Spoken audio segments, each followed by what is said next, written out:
नमस्कार। आज मैं आपसे एक सीधा सवाल पूछना चाहता हूं। जो डॉक्टर हमारी जान बचाता है उसे तो पुलिस इस तरह से दिल्ली में बेरहमी से पीटती है।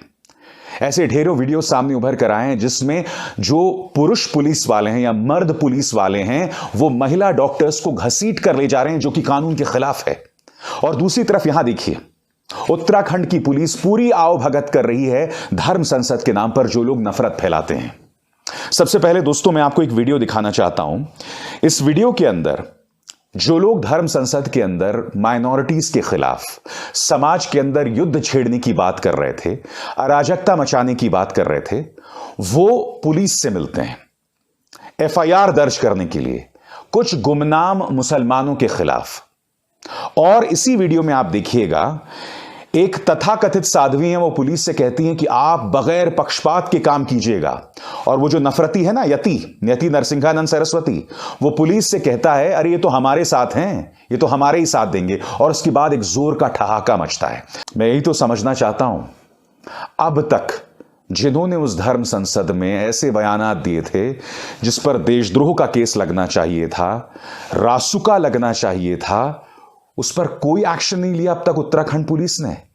आखिर क्यों? और दूसरी तरफ एक सिद्दीक कप्पन, जिसका गुनाह सिर्फ इतना था कि वो हाथरस में अपना काम करने जा रहा था बतौर पत्रकार। 1 साल से ज्यादा का वक्त हो गया है, उसे अब भी आतंकवाद की धाराओं में जेल में बंद करके रखा गया है। उमर खालिद अब भी जेल के अंदर बंद है, उसका क्या गुनाह है कोई नहीं जानता। खुद पुलिस उस बात को लेकर असमंजस में है। मैं ये समझना चाहता हूं दोस्तों, अदालतें इस पर क्या कर रही हैं।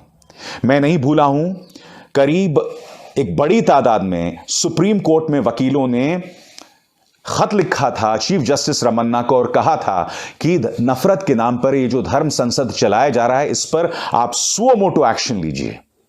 अब तक इस पर कोई कार्रवाई नहीं होगी। मैं ये समझना चाहता हूं कि हमारा समाज किस तरफ जा रहा है। क्या धर्म के नाम पर इस तरह से लोगों में नफरतें पैदा की जाएंगी, डर पैदा किया जाएगा। और ये लोग ये भी कह रहे हैं दोस्तों, अभी तो शुरुआत है, आने वाले दिनों में हम ऐसी कई धर्म संसद करने जा रहे हैं और इन पर कोई अंकुश नहीं है। और अंकुश होगा भी कैसे? मोदी सरकार में अगर कोई चीज प्रमाणित हुई है वो ये कि माइनॉरिटीज के खिलाफ नफरत को इनाम मिलेगा और कुछ नहीं।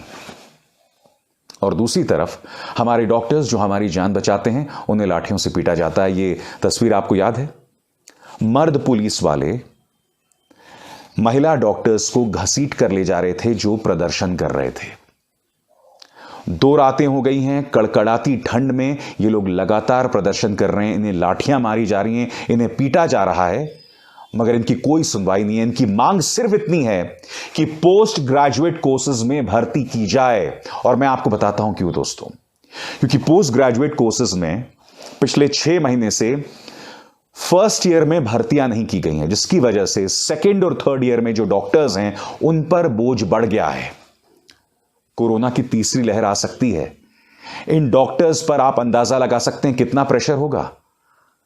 ये लोग 48 घंटे लगातार काम करते हैं, इनकी कोई सुनवाई नहीं कर रही सरकार, जिसका दिमाग सिर्फ इस बात पर है कि हमें उत्तर प्रदेश चुनाव कैसे जीतना है, वो भी झूठ के आधार पर। मैं यही तो समझना चाहता हूं, इस सरकार का मन किस बात पर है, यह सरकार सोच क्या रही है। इसका दिमाग सिर्फ चुनाव जीतने पर है।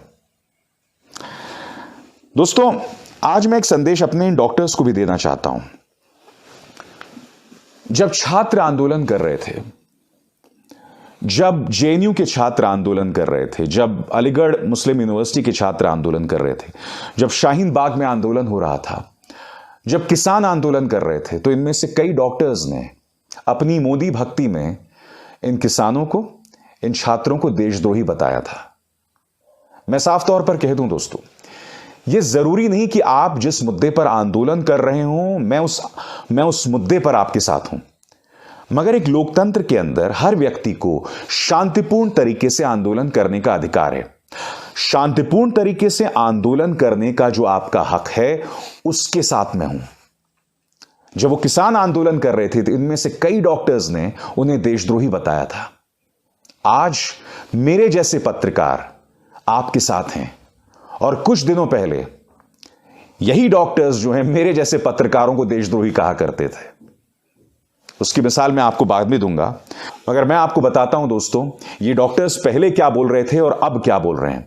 मैं आपको बतलाना चाहता हूं, एक ट्वीट किया है मेरी पत्रकार मित्र रोहिणी सिंह ने, और कोई डॉक्टर विवेक चौकसे हैं। आज वो क्या कह रहे हैं दोस्तों, और पहले उन्होंने क्या कहा था। अभी आंदोलन करते हुए आप क्या कह रहे हैं आपकी स्क्रीन पर। There are about 12 lakh doctors in India, but only 3,000 are on the road and 300 are supporting them on social media. The rest are just watching TV or taking holidays. Due to this lack of unity, no government supports doctors. Doctor Vivek Chouk से क्या कह रहे हैं, बहुत सही बात कह रहे हैं कि 12 लाख डॉक्टर्स हैं इस देश में, मगर सिर्फ 3,000 सड़क पर हैं। सिर्फ 300 लोग इन डॉक्टर्स का समर्थन कर रहे हैं, बाकी तमाम लोग टीवी देख रहे हैं या छुट्टियां मना रहे हैं। बिल्कुल सही कहा आपने डॉक्टर विवेक चौकसी। मगर डॉक्टर चौकसी, मैं आपको याद दिलाना चाहूंगा, कुछ दिनों पहले आप क्या कह रहे थे आपकी स्क्रीन पर। यहां पर राहुल गांधी दिखाई दे रहे हैं किसी पादरी के साथ, तो देखिए किस तरह का तंज कस रहे हैं। ए डिवाउट क्रिश्चियन गिविंग ज्ञान ऑन हिंदुइज्म। ये देखिए साहब, ये किस प्रचार तंत्र का शिकार डॉक्टर चौकसी हैं। आगे देखिए, मोदी जी यहां पर एक रेलवे स्टेशन का मुआयना कर रहे हैं।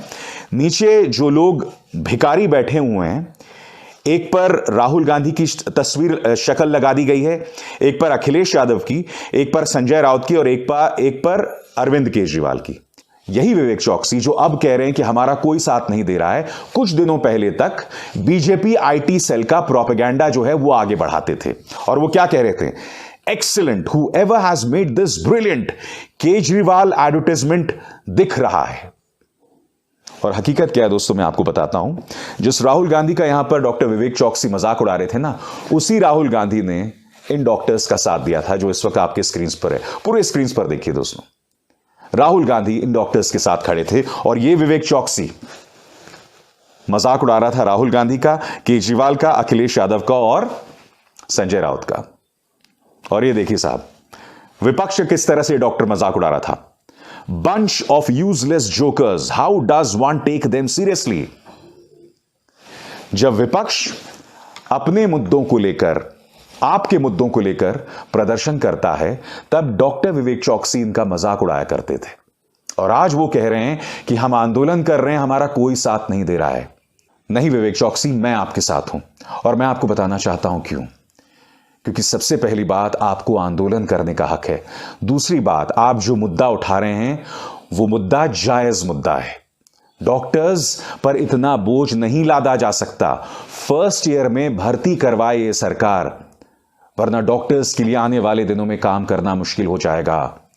कई डॉक्टर्स कोरोना काल में अपनी जान गंवा चुके हैं। मैं लगातार अपने डॉक्टर्स के साथ रहा हूं। मैं उस सोच से इत्तेफाक नहीं रखता हूं जो डॉक्टर्स के लिए थाली और ताली बजवाते हैं, उन पर पुष्प वर्षा कराते हैं, मगर जब जमीनी मुद्दे आते हैं उस पर गायब हो जाते हैं। इस वक्त वो कानपुर में है, इस वक्त वो हरदोई में है, वहां पर चुनावी रैलीज कर रहे हैं। आपसे कोई बात नहीं कर रहा है डॉक्टर विवेक चौकसी। इसलिए ये सबक उन तमाम भक्त डॉक्टर्स के लिए हैं जो दूसरे आंदोलनकारियों का मजाक उड़ाते। मैं स्पष्ट कर दूं, अब भी जरूरी नहीं है कि आप किसानों का साथ दें। अब भी जरूरी नहीं है कि आप राहुल गांधी, अरविंद केजरीवाल, अखिलेश यादव का साथ ना दें। अब भी जरूरी नहीं है कि आप शाहीन बाग का साथ दें, मगर उनका मजाक ना उड़ाएं, उन्हें नक्सली आतंकवादी ना बताएं। क्योंकि कल को आपका आंदोलन उग्र होगा, यही सरकार, इसी सरकार का जो पाला हुआ मीडिया है आपको देशद्रोही बताएगा। लिख कर ले लीजिए। और उस वक्त भी मैं अभिसार शर्मा आपके साथ खड़े रहूंगा। और दोस्तों, जाते जाते मैं आपको एक किस्सा बताना चाहता हूं। आज से 2-3 साल पहले की बात है। 2-3 साल पहले नहीं, साल 2015-16 की बात है।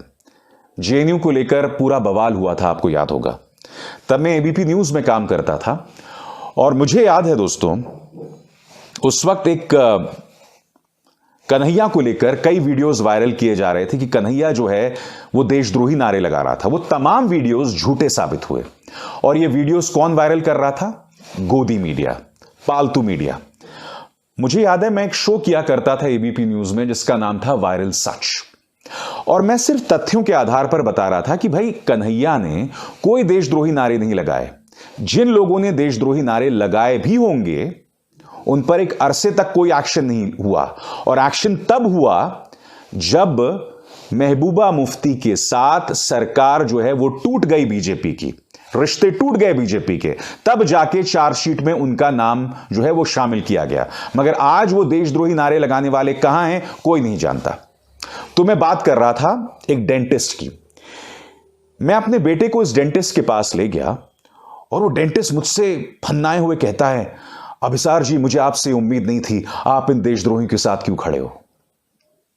इतनी आसानी से उस डॉक्टर ने देशद्रोह, राष्ट्रभक्ति का जुमला छेड़ दिया, जबकि मैं सिर्फ तथ्यों के आधार पर कह रहा था कि कन्हैया ने कोई देशद्रोही नारे नहीं लगाए थे। आज मैं उम्मीद करता हूं कि उस डॉक्टर को अक्ल आई होगी, मैं उम्मीद करता हूं, हालांकि कई लोगों से उम्मीद भी नहीं की जा सकती है। अभिसार शर्मा को दीजिए इजाजत। नमस्कार।